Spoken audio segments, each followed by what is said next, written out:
para onde foi o lixo radioativo? As autoridades decidiram que todo objeto que teve contato com o césio fosse para a cidade de Abadia de Goiás. Apesar da revolta da população, os chamados rejeitos foram enterrados lá. Nossa equipe fez o teste para saber se o material ainda oferece risco à saúde.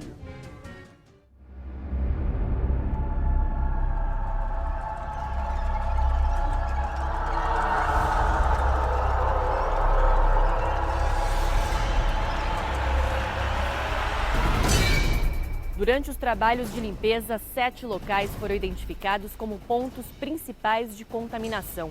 Mais de 40 casas precisaram ser evacuadas e demolidas. 9 delas só aqui na Rua 57. Móveis, eletrônicos, roupas, objetos pessoais, praticamente tudo o que havia dentro das residências virou lixo atômico. Por isso, era preciso que esse entulho fosse removido para um lugar distante, que não oferecesse riscos à população.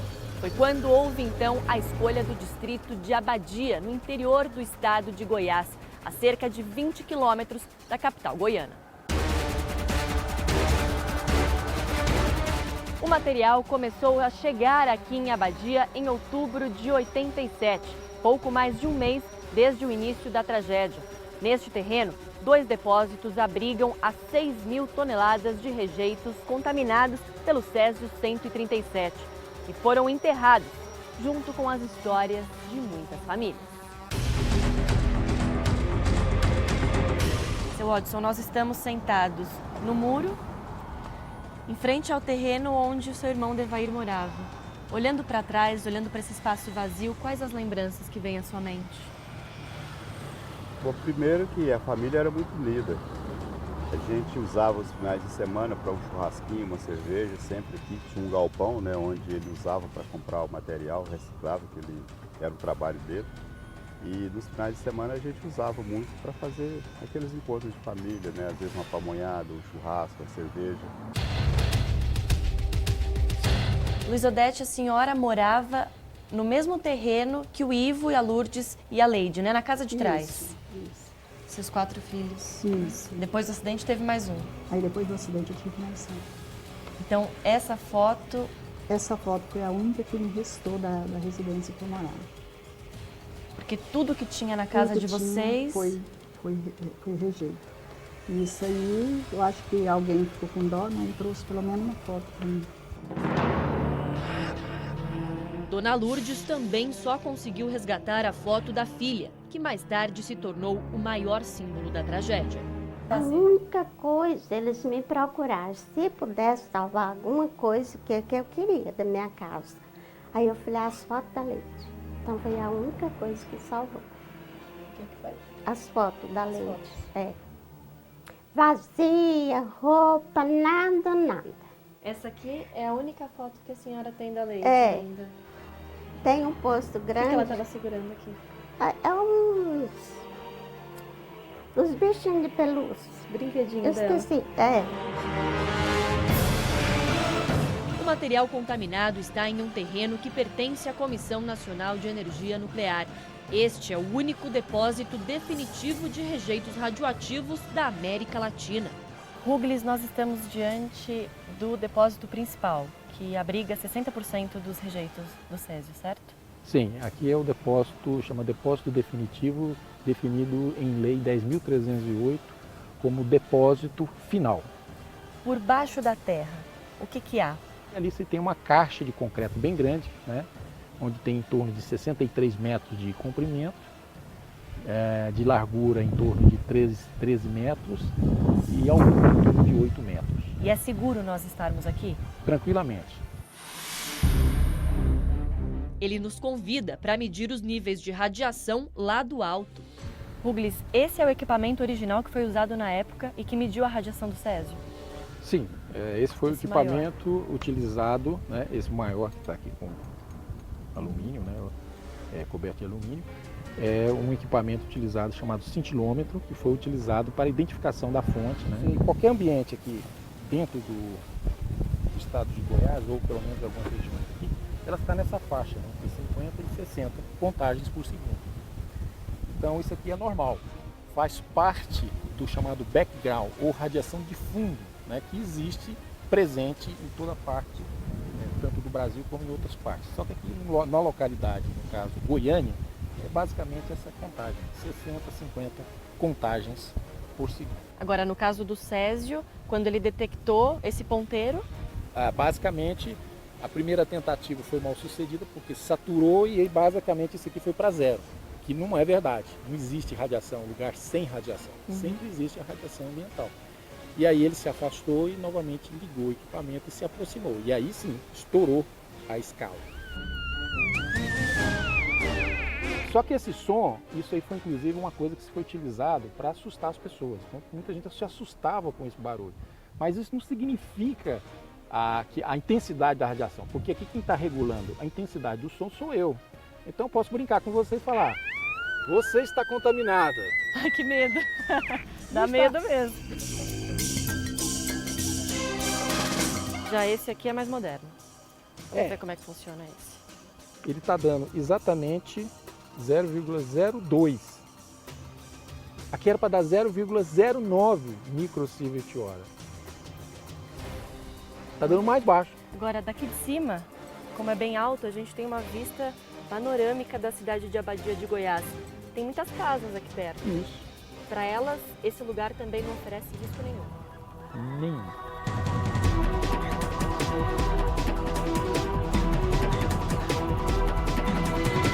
O que a senhora lembra daquele tempo?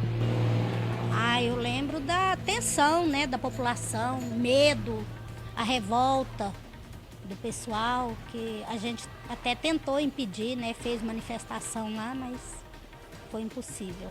Impedir o quê? Impedir que entrasse o Césio na cidade, né, porque a população em si sabia que entrando o Césio para cá, na nossa concepção seria prejuízo para nós, né, seria prejudicial às famílias. Então a gente até tentou impedir, mas não teve como não. Em relação à discriminação aqui com a cidade, com os moradores, Muito grande. Até hoje ainda a gente sofre discriminação por isso. o que falam? Hospitais em Goiânia, né? Às vezes a gente vai procurar, né, médicos, recursos e pergunta, né, onde a gente mora. Você é lá da cidade do Césio, né? Lá onde está o lixo, né?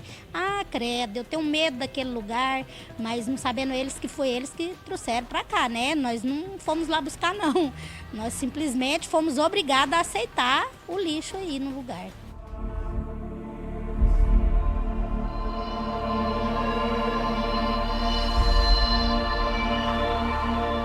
Na época foi um transtorno danado, né? Foi muito difícil, mas depois foi acostumando, o povo foi esquecendo. E hoje é normal. Nem que morar em outra cidade que não tem. O povo comentava muito aqui disso, falava que era perigoso. Comentava, o povo não queria nem comprar nossas coisas da cidade que levava pro Ceasa, ninguém queria comprar mais nada. O pessoal de fora, sabe, ninguém queria. Por mais quantos anos nós devemos nos preocupar com o que tem aqui? Basicamente, nós temos uma instrução técnica que estabelece para o risco zero para um indivíduo, o público, né? Principalmente aqueles que são chamados os indivíduos, as pessoas de ponto crítico, né? O ponto crítico da cidade, é que seria em torno de 600 anos.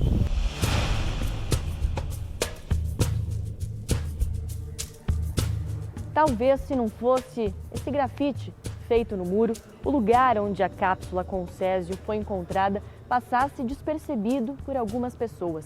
Mas quem mora aqui na rua convive diariamente com essa história, que continua muito viva na memória de quem testemunhou a tragédia.